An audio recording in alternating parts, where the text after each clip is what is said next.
Welcome axes. इस video के अंदर हम बात करेंगे कमेंट्स के बारे में कि सी शार्प के अंदर हम कमेंट्स किस तरह से करते हैं। अगर आप सी लैंग्वेज से, सी प्लस प्लस से, जावास्क्रिप्ट से या काफ़ी ज़्यादा और भी लैंग्वेजेस से आए हैं या उनसे फेमिलियर हैं तो उसके अंदर जिस तरह से कमेंट्स करते हैं जस्ट लाइक दैट हम इसके अंदर भी करेंगे। और कमेंट्स अगर आपको फॉर सम रीज़न अगर आप ये फ़र्स्ट टाइम प्रोग्रामिंग में हैं तो कमेंट्स वो होती हैं जब पे हमारा कोड जो है कंपाइल हो रहा होता है तो कंपाइलर जो है उस चीज़ को इग्नोर कर देता है। तो कमेंट्स के लिए हम जो सिंगल लाइन कमेंट्स होती हैं या फिर मल्टी लाइन होती हैं, सिंगल लाइन के लिए हम 2 स्लैशेस इस तरह से लगाते हैं और इसके अंदर स्पेस नहीं होगी, जस्ट इस तरह से हम लिखेंगे और इसके आगे जो भी आप लिखोगे ना वो कमेंट होगी, यानी कि इसके आगे जो कुछ भी लिखा वो इग्नोर होगा, उसको कंपाइल नहीं किया जाएगा।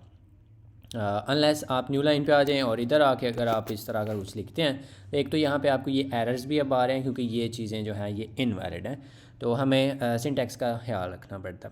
तो पहले क्योंकि ये एरर इसलिए नहीं आ रहा था क्योंकि वो कमेंट थी, तो कमेंट के अंदर जो भी आपने लिखना हो। और कमेंट्स जो हैं वो हम क्यों करते हैं, वो इसलिए होता है कि हम उसको पर्सनल नोट्स रखने के लिए हम जो कमेंट्स हैं वो लिख लेते हैं कि अपना जो कोड है उसके अंदर जो भी हम कर रहे हैं या मे बी कोई और हमारा कोड जो है उसको पढ़ रहा होगा बाद में, तो अगर उसके अंदर हम कमेंट्स लिख देंगे तो पता चलेगा कि ये काम इधर मतलब ये हो रहा है, इधर ये हो रहा है एंड फलां फलां सारा कुछ।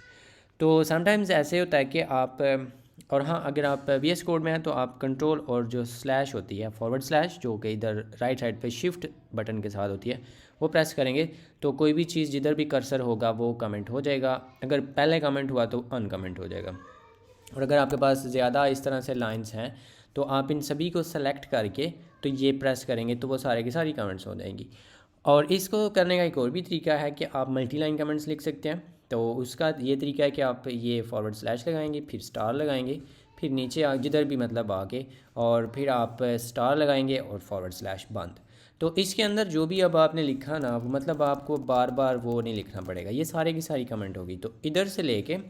और इधर इस जो स्लैश है इधर तक सारा कुछ जो है वो कमेंट होगा और वो इग्नोर कर दिया जाएगा, उसको कंपाइल नहीं किया जाएगा। तो इस तरह से आप कमेंट्स जो हैं वो सी शार्प के अंदर लिख सकते हैं और उसकी रीज़न भी आपको बता दी है कि क्यों हम लिखते हैं और ये एक अच्छी प्रैक्टिस होती है। और